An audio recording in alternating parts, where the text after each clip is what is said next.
Hello बच्चों, मैं रामलाल कृषक बाल विद्या मंदिर इंटर कॉलेज उधवापुर बाराबंकी से। आज हम कक्षा 10 में विषय हिंदी व्याकरण में आज पढ़ेंगे। बेटा हम रस पढ़ेंगे। ठीक, हमारी चर्चा क्या होगी? रस पर चर्चा होगी। ये हमारा व्याकरण का ये पहला वीडियो है। ठीक है, तो आओ हम चर्चा करते हैं बेटा रस पे। तो रस क्या है? जैसे हमारे काव्य सौंदर्य के तत्व जो आप लिखते हैं, तो काव्य सौंदर्य के तत्व में जैसे कौन कौन से आते हैं? बिंदु, जैसे आया भाषा, उसमें लिखते हो। ठीक, भाषा है। ठीक, तो फिर लिखते हो रस है, फिर लिखते हो छंद, फिर लिखते हो अलंकार, फिर लिखते हो शब्द शक्ति, शब्द शक्ति शैली है। ठीक, तो ये सब क्या है? ये है हमारे काव्य सौंदर्य के तत्व। तो इसमें सबसे पहले क्या आता है बेटा? सबसे पहले रस आता है। ठीक, तो आपके ग्रामर में पाठ्यक्रम में जो व्याकरण है, हिंदी व्याकरण है, उसमें जो सबसे पहले जो बिंदु है वो है क्या है? रस। ठीक, तो आज हम रस पे चर्चा करेंगे। तो जैसे दैनिक जीवन में हम रस को कैसे जानते हैं? जैसे गन्ने का रस है, अनार का रस जो आप खाते पीते हैं, जो तुम्हारी क्षुधा को शांत करता है। मगर ये वो वाला रस नहीं, उस वाली रस की चर्चा नहीं हो रही। ये वो रस है जो काव्य रस। अब ये आप कहेंगे कि काव्य में रस कहाँ से प्राप्त होता है? ठीक, तो आओ उसको देखते हैं कि काव्य रस किसे कहते हैं। ठीक, तो आचार्यों ने रस को काव्य की आत्मा माना है। क्या माना है? आचार्यों ने रस को काव्य की आत्मा माना है। ठीक, तो जैसे है रस किसे कहते हैं? तो काव्य को पढ़ने, क्या लिखेंगे बेटा? काव्य को पढ़ने, है, सुनने,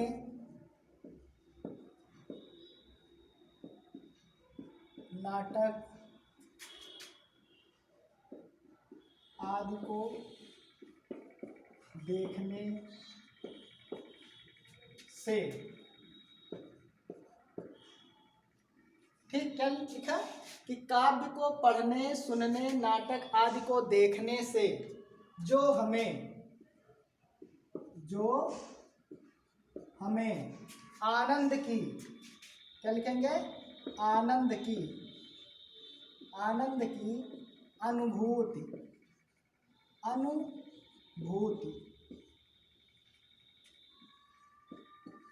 होती है, उसे काव्य रस कहते हैं। ठीक बेटा, समझ गए? रस किसे कहते हैं? काव्य को पढ़ने, सुनने, नाटक आदि को देखने से जो हमें आनंद की अनुभूति होती है, उसे क्या कहते हैं? उसे रस कहते हैं। समझ गए बेटा? उसे क्या कहते हैं? रस कहते हैं। समझे? जैसे आप घर में हैं, कोई कविता पढ़ रहे हैं या कोई कहानी पढ़ रहे हैं, उपन्यास पढ़ रहे हैं, ठीक, नाटक पढ़ रहे हैं, तो आप अकेले एक कमरे में बैठे हैं, आपके सामने पुस्तक आप पढ़ रहे हैं, तो कभी कभी पढ़ते पढ़ते आप क्रोधित हो जाएंगे। ठीक, या आपको हंसी आ जाएगी। तो क्या है? उस काव्य को पढ़ने में तुमको आनंद की अनुभूति हो रही है। ठीक, वहाँ कोई नहीं है, आप केवल पढ़ रहे हैं, उससे आपको क्या है? आनंद की अनुभूति हो रही। वही क्रोधित होना, पढ़ना, हंसना, ठीक, ये सब क्या है? ये तुमको आनंद की अनुभूति हो रही है। तो जो आनंद की अनुभूति होती है उसी को हम क्या कहते हैं? काव्य रस कहते हैं। जैसे विभिन्न आचार्यों ने काव्य की परिभाषा दी है। जैसे हमारे आचार्य विश्वनाथ जी ने क्या परिभाषा दी है? देखते हैं बेटा, आचार्य विश्वनाथ जी ने क्या परिभाषा दी है?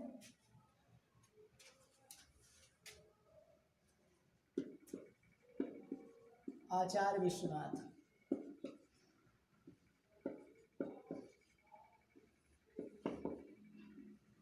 आचार्य विश्वनाथ जी ने हमें काव्य की क्या परिभाषा दी है बेटा? देखते हैं। वाक्यम रसात्मकम काव्यम, क्या परिभाषा दी है? वाक्यम रसात्मकम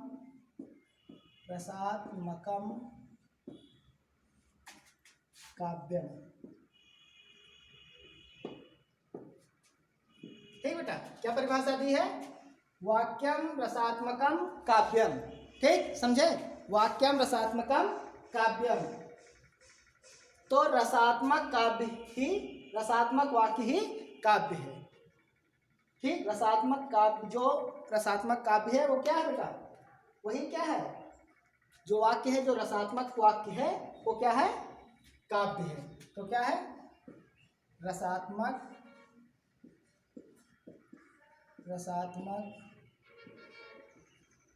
वाक्य काव्य है।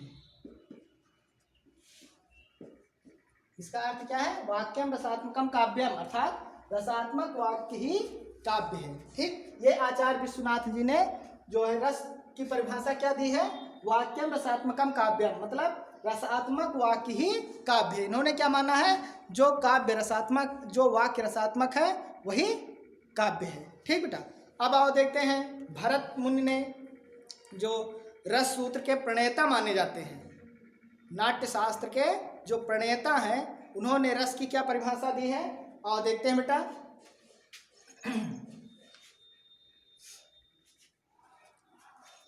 जो आचार्य भरत मुनि के अनुसार, आचार्य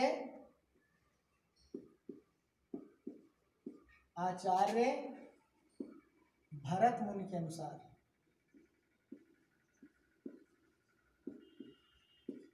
भरत मुनि, ठीक, आचार्य भरत मुनि ने जो नाट्य शास्त्र के प्रणेता है, उन्होंने रस की क्या परिभाषा दी है? देखते हैं बेटा। तो ठीक है बेटा, जो भरत मुनि के अनुसार जो उन्होंने रस की जो व्याख्या दी है वो इस प्रकार है व्याख्या: विभाव अनुभाव व्यभिचार संयोगात रस निष्पत्ति। ठीक बेटा, इसको पढ़िए, ये बहुत मतलब बड़ा सूत्र है। क्या है? विभाव अनुभाव व्यभिचार संयोगात रस निष्पत्ति। तो इसका क्या अर्थ होगा? विभाव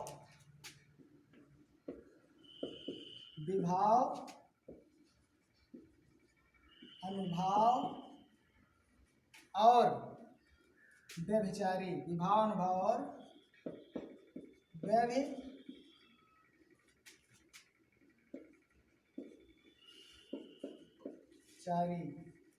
आदि भावों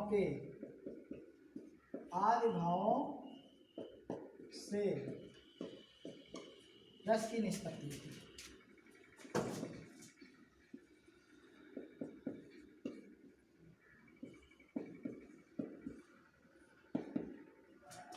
रस की निष्पत्ति होती है।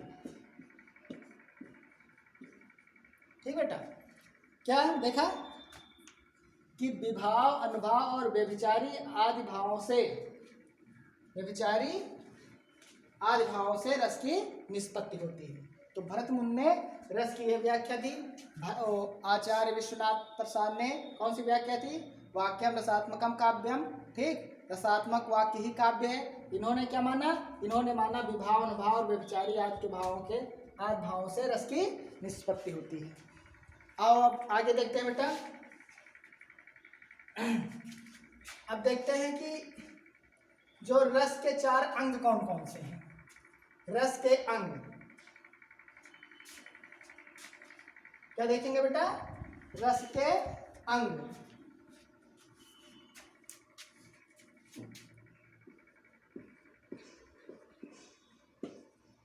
रस के अंग। अब रस के अंग कौन कौन से हैं देखते हैं बेटा। रस के अंग: स्थायी भाव कौन सा है? ये स्थायी भाव है नंबर 1 में, स्थायी भाव। नंबर 2 है विभाव। नंबर 3 है स्थायी भाव, विभाव और अनुभाव। नंबर 4 क्या है?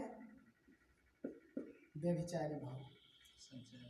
व्यभिचारी भाव या संचारी भाव से कहते हैं, संचारी भाव भी कहते हैं।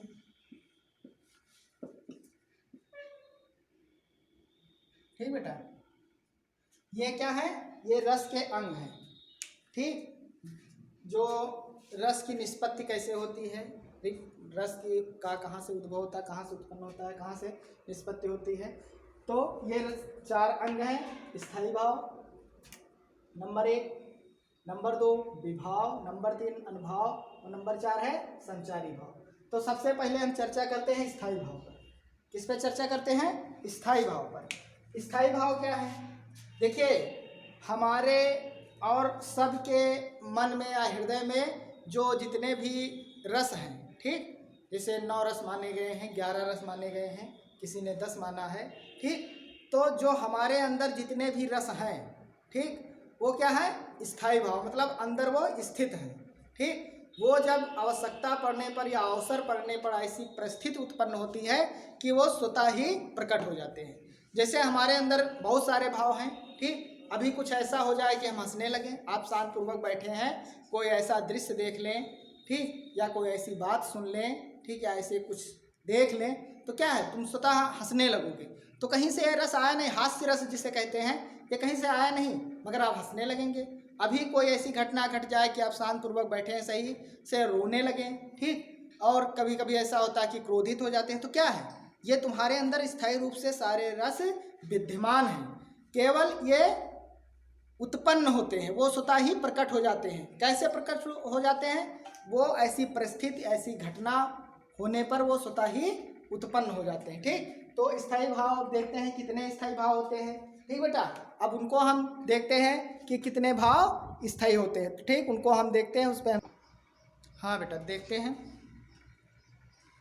रस के अंग, स्थायी भाव, ठीक। अब 4 अंग हमने बताए थे, अब हमने रस बताए हैं, जो 11 रस हैं। तो किसी ने 9 माना है, किसी ने 11 माना है, किसी ने 10 माना है, विभिन्न आचार्यों ने अपने अपने हिसाब से माना है। तो हम पूरे बता रहे हैं, जो 11 रस के बारे में हम चर्चा कर रहे हैं, ठीक बेटा। तो हम सभी को पढ़ लेते हैं, जानकारी प्राप्त करते हैं। तो सबसे पहले रस है, फिर अस्थाई भाव है, ठीक। तो तुम्हारे जैसे 11 रस कौन कौन से हो गए? श्रृंगार रस है, हास्य रस है, करुण रस है, रौद्र रस है, वीर रस है, भयानक रस है, ठीक, विभत्स रस है, अद्भुत रस है, शांत रस है, भक्ति रस है और वात्सल्य रस है, ठीक। अब हम आओ देखते हैं कि इन रसों का स्थायी भाव क्या है, ठीक। तो सबसे पहले क्या है? श्रृंगार रस। श्रृंगार रस का स्थायी भाव क्या है? रति। क्या है? रति। अब बेटा ये बताइए, श्रृंगार रस कहाँ उत्पन्न होता है, ठीक, श्रृंगार रस कहाँ उत्पन्न होता है? तो रति का अर्थ है प्रेम। क्या मतलब है? प्रेम, ठीक। तो प्रेम कहाँ उत्पन्न होता है, ठीक, प्रेम कहाँ उत्पन्न होता है? तो जहाँ श्रृंगार होगा, अर्थात जहाँ सौंदर्य होगा, वहीं पर क्या होगा? वहीं पर प्रेम होगा। समझ गए बेटा कि श्रृंगार रस का जो स्थायी भाव है रति है। रति का अर्थ होता है प्रेम, और प्रेम कहाँ उत्पन्न होता है? जहाँ सौंदर्य होता है वहीं पर क्या है? प्रेम होता है।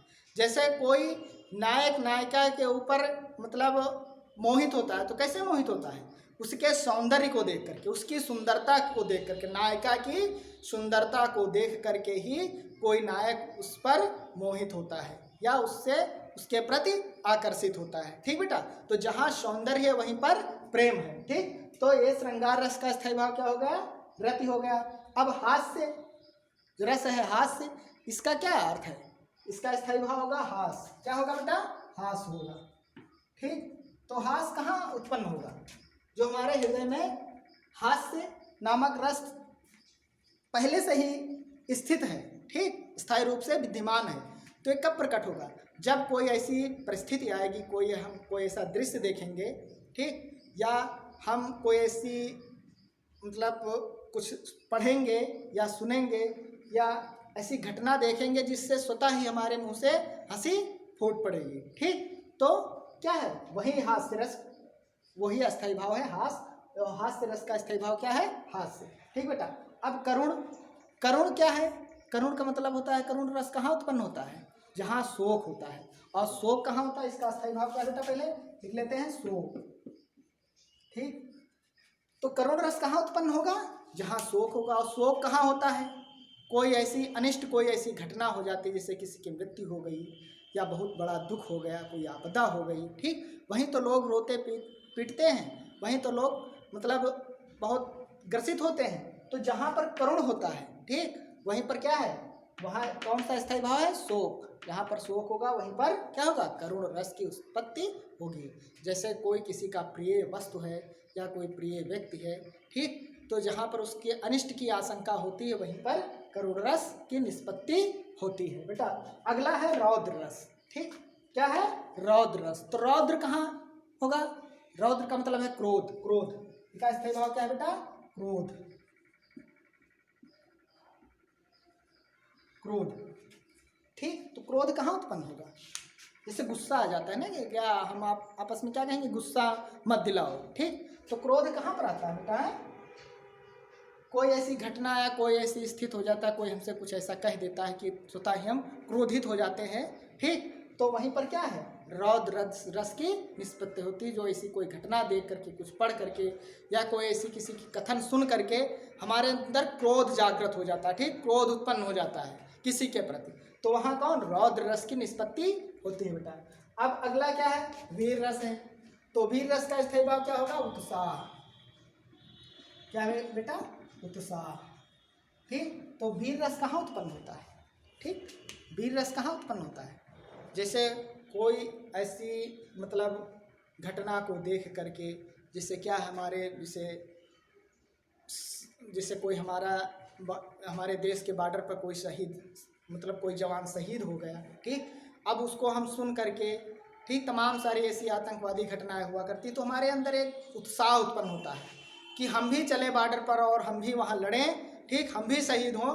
तो ये क्या है, या कोई ऐसा जब हम किसी को दान देते हैं तो हमारे अंदर क्या है, एक प्रकार की भावना उत्साहित होती है, एक प्रकार से हम महसूस करते हैं, तो वहाँ क्या है, वो वीर रस, वहाँ कौन सा रस उत्पन्न होता है, निष्पत्ति होती है, किस रस की, वीर रस की निष्पत्ति होती है बेटा, ठीक। अब है भयानक रस, इसका स्थायी भाव क्या है, भय है।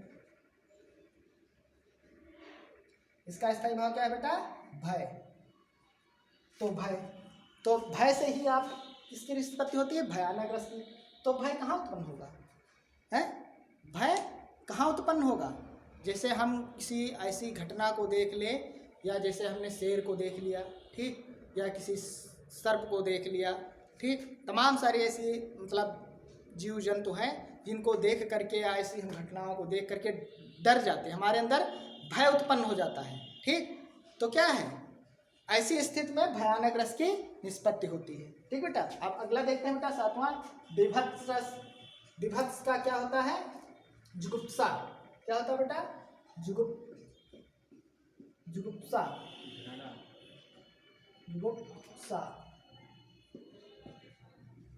ठीक बेटा। कौन सा, इसका स्थायी भाव है, जुगुप्सा है, ठीक बेटा, कौन सा है, जुगुप्सा। तो ये क्या है, विभत्स रस क्या है, जैसे कहीं युद्ध स्थल पर है, या कहीं कोई ऐसा जानवर मरा पड़ा हुआ है, मृत शरीर, और बहुत बदबू करता है, घिन आती है, ठीक, तो या कहीं जैसे महाभारत का युद्ध हो रहा था, वहाँ बहुत मतलब जो वीर थे, वहाँ की बहुत सेनाएं जो उनकी मृत्यु हो जाती थी, ठीक, तो या बहुत कटा फटा शरीर, ऐसा देख करके एक प्रकार से घिन आती है मन में, जिसे आप लोग घिन बोलते हैं, हम लोग क्या बोलते हैं, घिन आती है। तो वहाँ किस रस की निष्पत्ति होती है, विभत्स रस की।